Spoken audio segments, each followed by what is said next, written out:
Hello mga kaiklabo! Mahilig ka ba sa bilo-bilo?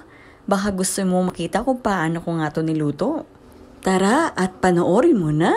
Kapag gumagawa ka ba ng bilo-bilo, ano ang una mo naiisip? Iba-iba man version ng ating bilo-bilo pero iisa lang ang lasa. At kung ikaw, tatanungin ko ano ang mga sangkap o ingredients na ginagamit mo paggawa ng bilo-bilo. Ito yung ingredients ng aking bilo-bilo. Merong yellow kamote. Yung nakikita nyo na parang kulay white, ayan yung ating galapong. Meron din tong kamoteng kahoy. Kulay orange na kamote. Saging na saba.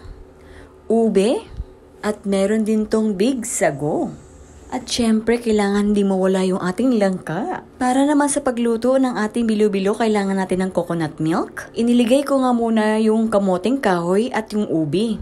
Kapag kumulo na yung ating coconut milk, isusunod na natin ilagay yung ating mga iba pang ingredients katulad ng kamote na yellow, kamote na orange. Pakuluan muna natin ito ng sandali. Meron din akong ilalagay dito na half-cooked na big sago. Talagang inuuna ko muna nilagay yung ating kamoteng kahoy at saka yung ubi. Kasi gusto ko medyo malapot yung ating sabaw sa ating bilo-bilo. Kapag kumulo na nga ito, isusunod naman din natin ilagay yung ating saging saba.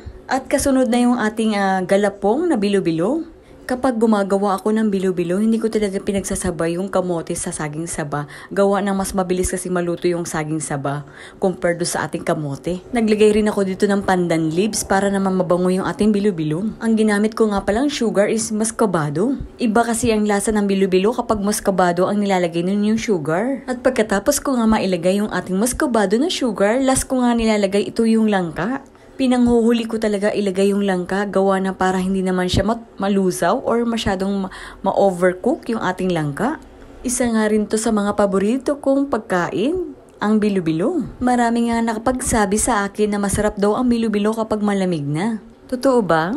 At ito na nga yung ating bilo-bilo. Kung nagustuhan mo tong video ko, paki-like and share naman. Salamat po sa panonood. Sa uulitin. Wow, wow, wow! Super yummy!